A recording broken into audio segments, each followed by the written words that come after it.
नमस्कार, मैं रचना शर्मा। चढ़ती कला टाइम टीवी देख रहे सभी दर्शकों का स्वागत करती हूं। आप देख रहे हैं हरियाणा के समाचार। समाचारों की शुरुआत से पहले एक नजर आज के मुख्य सुर्खियों पर।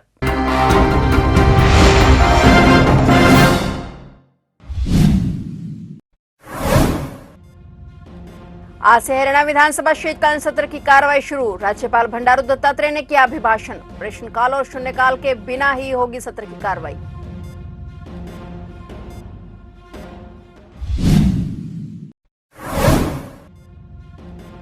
चंडीगढ़ में जल्द बनेगी हरियाणा की नई विधानसभा। केंद्र सरकार ने जारी की अधिसूचना। हरियाणा विधानसभा के लिए नए बिल्डिंग बनने का रास्ता साफ।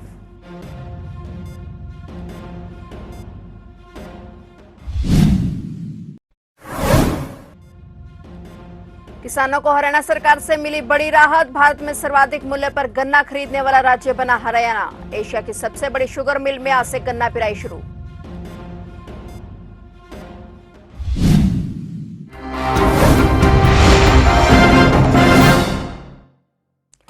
और अब समाचार विस्तार से। हरियाणा विधानसभा के शीतकालीन सत्र की कार्रवाई आज से शुरू हो गई है। यह सत्र 13, 14 और 18 नवंबर को 3 दिन चलेगा। सेशन के दौरान इस बार प्रश्नकाल और शून्यकाल नहीं होगा। वहीं कांग्रेस बिना नेता प्रतिपक्ष के सत्र में उतरे हैं और आज हरियाणा विधानसभा के शीतकालीन सत्र की कार्रवाई के पहले दिन राज्यपाल बंडारू दत्तात्रेय ने अभिभाषण दिया। राज्यपाल ने कहा कि हरियाणा सरकार ने हर क्षेत्र में समान विकास किया है। सरकार गरीब, युवा, महिलाओं के साथ है। किसानों के लिए सरकार बेहतरीन काम कर रही है। इस सेशन में भाजपा के 23 और कांग्रेस के 13 विधायक गए हैं और इनमें विधायी कार्यों की जानकारी के लिए प्रशिक्षण दिया गया है। वहीं 40 विधायकों में भाजपा, कांग्रेस के अलावा INLD के 2 और 2 निर्दलीय विधायक भी शामिल हैं।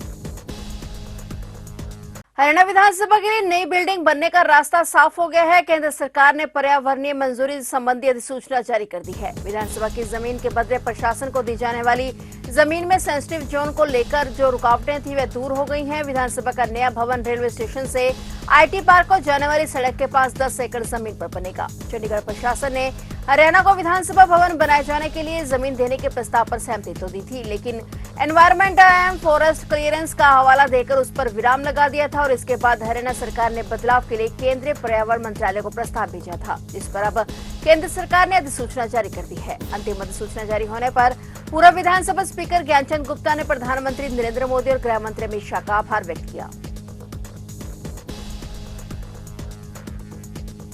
यमुनानगर स्थित एशिया की सबसे बड़ी सरस्वती शुगर मिल में आज से गन्ना की पिराई शुरू हो गई है। शुगर मिल के चीफ एग्जीक्यूटिव SK सचदेवा ने इस अवसर पर बताया कि मिल को सुचारू रूप से चलाने के लिए विशेष तैयारियां की गई हैं, ताकि प्रतिदिन क्षमतानुसार गन्ने की अधिक से अधिक पिराई की जा सके। इस साल मिल द्वारा गन्ना पिराई का लक्ष्य 160 लाख क्विंटल रखा गया है, जबकि गत सीजन में 146 लाख क्विंटल गन्ने की पिराई की गई थी। इसी के साथ उन्होंने बताया कि पूरे भारत में हरियाणा ऐसा पहला राज्य बन गया है जहां गन्ने के प्रति क्विंटल मूल्य 400 रुपए दिया जाएगा, जो पूरे देश में सर्वाधिक है। उन्होंने ये भी बताया कि पंजाब, हरियाणा में यमुनानगर की सरस्वती शुगर मिल ने सबसे पहले पिराई सत्र शुरू किया है और इस वर्ष मिल ने गन्ना किसान पंजीकरण योजना की घोषणा की। इस योजना के तहत किसानों को अपने कुल गन्ना उत्पादन का 85% या अधिक मिल में सप्लाई करने पर सभी दवाइयों पर अनुदान दोगुना कर दिया जा गया है और इस योजना के तहत 98% किसानों ने पंजीकरण कराया है।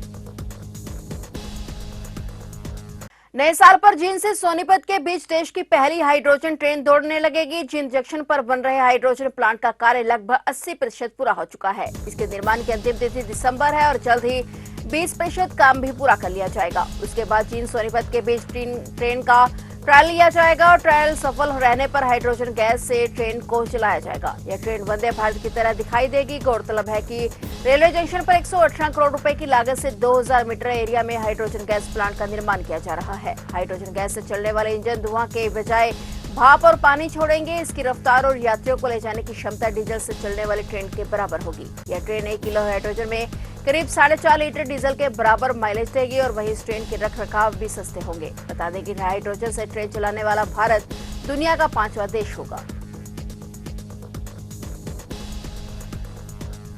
हरियाणा में बीजेपी की राजनीति के पिछले करीब 4 दशक से प्रमुख चेहरे हरियाणा के सबसे सीनियर विधायक, परिवहन, ऊर्जा एवं श्रम मंत्री अनिल विज की दिल्ली परिक्रमा और देश के प्रधानमंत्री नरेंद्र मोदी से मुलाकात के राजनीतिक मायने राजनीतिक समीक्षक निकालने में लगे हुए हैं। देश के प्रधानमंत्री नरेंद्र मोदी से अनिल विज का सामंजस्य कोई नया नहीं है। लाल चौक कश्मीर में जब भाजपा के तत्कालीन नेता तिरंगा झंडा लहराने के लिए जा रहे थे, उस यात्रा में नरेंद्र मोदी के साथ अनिल विज का लगाव सबने देखा था। और वहीं इस बार ऊर्जा मंत्री अनिल विज की दिल्ली परिक्रमा से सियासत गरमाई हुई है। सभी कई तरह के कयास लगा रहे हैं। हालांकि इस मामले में मंत्री अनिल विज का कहना है कि उनकी पीएम मोदी से मुलाकात एक औपचारिक मुलाकात थी, क्योंकि वे देश के नागरिक उड्डयन मंत्री किंजरापू राम मोहन नायडू से मुलाकात करने आए थे। उन्होंने अंबाला छावनी में तैयार हो रहे सिविल एयरपोर्ट के सुरक्षा उपकरणों को जल्द से जल्द स्थापित करने के लिए केंद्रीय नागरिक उड्डयन मंत्री से आग्रह किया था, जिसके तहत वे दिल्ली आए थे।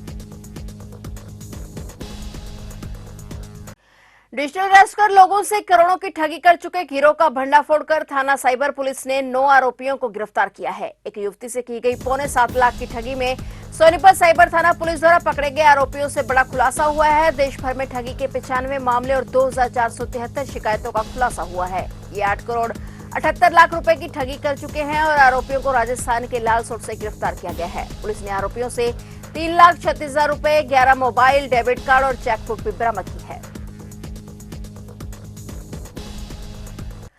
अखिल भारतीय बिश्नोई महासभा में चल रहे विवाद में महासभा के संरक्षक कुलदीप बिश्नोई ने राष्ट्रीय अध्यक्ष देवेंद्र बुड़िया का पद से हटा दिया है और इसके बाद राष्ट्रीय अध्यक्ष देवेंद्र बुड़िया ने कुलदीप बिश्नोई को संरक्षक के पद से हटा दिया है। कुलदीप बिश्नोई को पद से हटाने को लेकर देवेंद्र बुड़िया ने उनके बेटे के अंतरजातीय विवाह को आधार बनाया है। फिलहाल सोशल मीडिया पर दोनों लेटर वायरल हो रहे हैं। कुलदीप बिश्नोई खुद कोई बयान नहीं दे रहे। उनकी ओर से नलवा विधायक रणधीर पनिहार सोशल मीडिया पर वायरल हो रहे हैं। बिश्नोई महासभा के राष्ट्रीय अध्यक्ष देवेंद्र बुड़िया ने कहा कि नलवा के विधायक रणधीर पनिहार ने उनके साथ मारपीट की है और देवेंद्र बुड़िया के दूसरे वीडियो में उन्होंने पूर्व सांसद कुलदीप बिश्नोई पर 10 करोड़ रुपए चंदा मांगने का आरोप लगाया। उन पर अध्यक्ष पद छोड़ने के लिए दबाव बनाया जा रहा है। वहीं महासभा के संरक्षक कुलदीप बिश्नोई की ओर से जारी एक पत्र में कहा गया कि देवेंद्र बुड़िया द्वारा पिछले कई दिनों से सोशल मीडिया में तथ्यहीन, झूठी और समाज को बांटने वाली बातें कही जा रही हैं, जिससे समाज में बिखराव टकराव की संभावनाएं नजर आ रही हैं।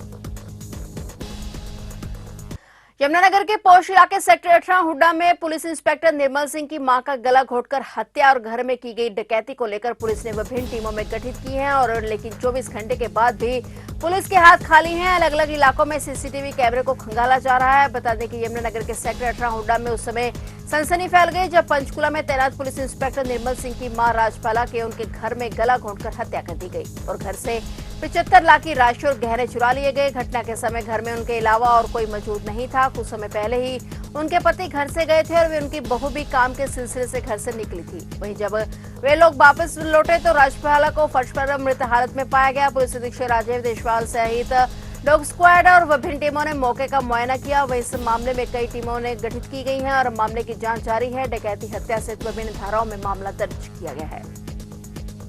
सूचना मिली थी कि भी 18 सेक्टर के पार्ट 2 में है ना एक महिला की मौत हो गई है। जो सूचना पर वहाँ हम पहुँचे थे, जो वहाँ मौके पर सीन ऑफ क्राइम टीम भी बुलाए, उच्च अफसर वाला भी आए, डीएसपी साहब और सीन ऑफ क्राइम टीम को भी बुलाया गया।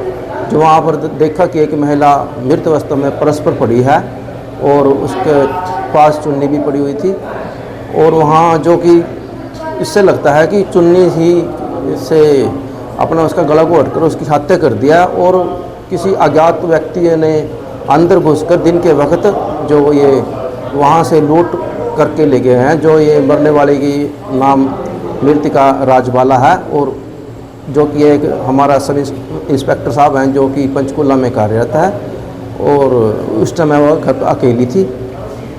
यमुनानगर में एंटी नारकोटिक सेल की टीम ने 21 ग्राम 60 मिलीग्राम हीरोइन के साथ एक युवक को गिरफ्तार किया है। आरोपी के खिलाफ केस दर्ज कर कोर्ट में पेश किया गया। पुलिस मामले की जांच कर रही है। इंचार्ज जसविंदर सिंह ने बताया कि आरोपी लंबे समय से नशे की तस्करी कर रहा था, जो कि उत्तर प्रदेश से नशा लाकर युवाओं को बेचता था। फिलहाल मामले में जाँच जारी है। देखिए, श्रीमान पुलिस अधीक्षक श्री राजीव देशवाल जी की दिशा निर्देशानुसार कल एक टीम का गठन किया गया था।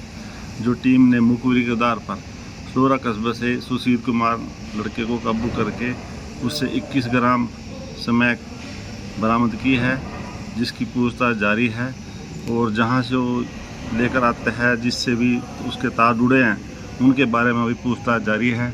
जैसे भी सामने आएगा उनके खिलाफ भी कार्रवाई करके उनको भी कोर्ट में पेश किया जाएगा।